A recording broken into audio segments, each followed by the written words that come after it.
Welcome to our CISM Live series, where we discuss a variety of crisis intervention topics, interview organizations that help crisis responders, and share resources in crisis response.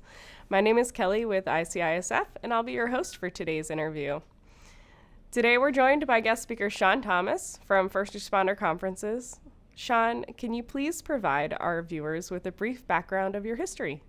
Yeah, I am a retired deputy with the King County Sheriff's Office in Seattle, Washington. I retired after 25 years last year, and I am the founder of First Responder Conferences.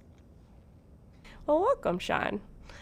Today we will be learning more about your organization, First Responder Conferences, and the events you bring to crisis response professions. So my first question is, when was your first conference? Our first conference was in 2016.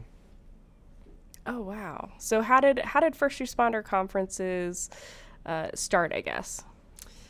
Well, like I said, I retired deputy, and so I was hired in 97. My dad retired after 30 years. My husband retired after 32 years, same department.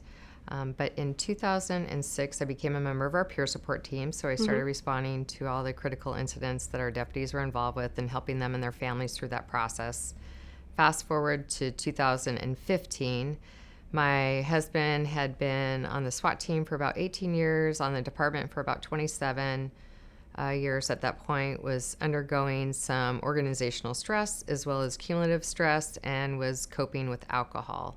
It got to the point where he said, I don't feel well, I need help. And I said, great, now what? I didn't feel comfortable reaching out to our department. So I found a confidential resource. We got him the help that he needed. But during that whole process, I realized if we're both first responders and we don't know where to get help, there's got to be other people out there. So my peer support captain at the time suggested we put on a mental health and wellness conference for first responders and their families. And I thought, well, sure, what a great idea. How hard can a conference be? And then I realized it was a lot of work, but we had around 150 first responders attend, and we had at least 5 people reach out for help after the conference. So I knew that there was a lot of first responders that were suffering in silence, and I knew my department really didn't have any proactive wellness programs. We had peer support, but our peer support team was a little bit more reactive at the time. And so I started talking to a lot of first responders around the country and found out they were kind of in the same boat. So they asked if we could put on a conference there, and we just tried to move forward with anybody that requested it, a conference, because every time we had a conference, people said it was beneficial. I've had people call me and tell me that it saved their life. And so therefore we just kept on moving forward, and we just finished our 38th conference since then. Oh, wow. That's incredible. Yeah. So tell us a little bit more about the structure of the 2-day conferences. Yeah, so they're 2 days, and we have breakfast together, we have lunch together, we have a networking social.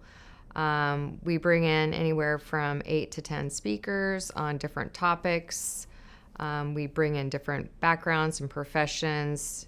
All first responders are welcome to attend. We encourage spouses to register as well. We have a lot of clinicians.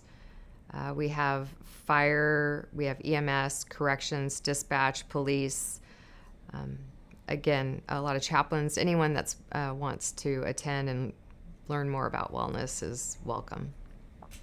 Yeah, I was very fortunate to actually join you all as a resource partner on behalf of the ICISF down in Orlando earlier this year. And I have to say the setup of the Orlando conference was so unique in that all of the resource partners, the participants, everyone gets to listen to the presentations and interact with all of the resource partners that are there to actually get additional information that is needed.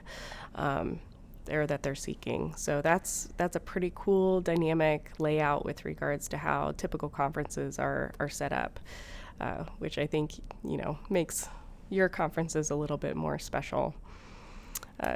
So what is typically covered at the conferences?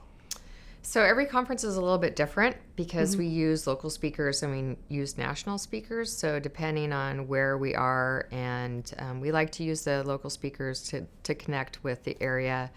But we have national speakers, we try to always include like finances, family, topics on family, exercise, nutrition, post-traumatic stress injury, disorder, trauma, resiliency, just a bunch of different topics.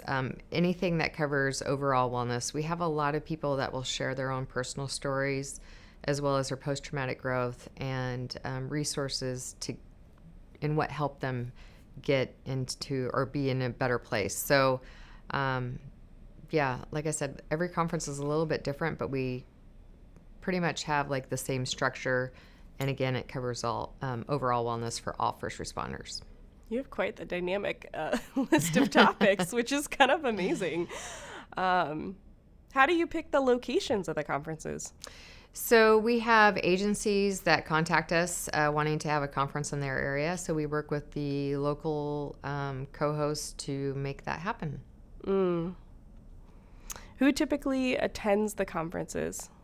Well, like I said, we have fire, EMS, corrections, dispatch, police, spouses, family members, clinicians, chaplains, pretty much everyone. Oh, so a little bit of every profession. That's quite amazing. And I'm sure that they've all benefited from attending the conferences, correct? Yeah, I mean, well, at the end of the day, stress is stress and trauma is trauma. Finances are finances. We all have it. So I think that no matter who you are, you will definitely get something out of the conference. So I know you touched upon this earlier, but I just want to kind of circle back and ask this question again. Why do you guys have the conferences? Well, I mean, there's such a stigma, right? And I think that there's agencies that are still, some agencies don't even have peer support. So I think we're still lacking resources. And we want to make sure that we provide, confidential resources, education, and tools to get our first responders through these difficult professions. That's wonderful. Is there anything else that you feel that our viewers should know about your organization or your conferences? Well, like you were talking about as far as our resource partners. So we are kind of unique where we have all of our resource partners in the room with us, and without them, there's no way that we could have the conferences. So we're truly honored and grateful to have them be a part of our conference. And, we love ICISF. So thank you so much for being a strategic partner with us. But we just love having all the different resources, because at the end of the day, it's not a one size fits all. So you have to find what resource works for you. And that's why we like to bring in our different resource partners and have them there. And again, our local and national resource partners. So. Well, thank you so much, Shawn, for joining me today so that we can learn more about first responder conferences and the professions that you serve. If you all would like to learn more about first responder conferences and the conferences that are upcoming or upcoming events that they have, or even their resources that they offer, you can visit their website, and the link will be in the description below. So feel free to click on that. If you've enjoyed our discussion today and would like to learn more about this topic, Shawn has put together a helpful PDF for you to download. This PDF is free to share with your coworkers, peers, and team members. Let us know in the comments if you find these resources helpful and what other resource topics you would like to see in the future. If you guys are looking for more CISM or crisis response resources, you can read the ICISF Crisis Journal, our monthly CISM news, get pandemic resources, including handouts and videos, download CISM handouts for you and your peer support team, and catch up even on the latest CISM Live series. You can visit our website at icisf.org/resources or click the link below.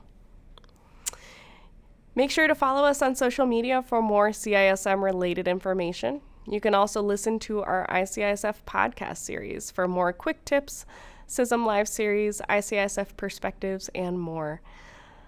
If you liked today's discussion, be sure to give this video a thumbs up. Until the next discussion, please remain safe and healthy.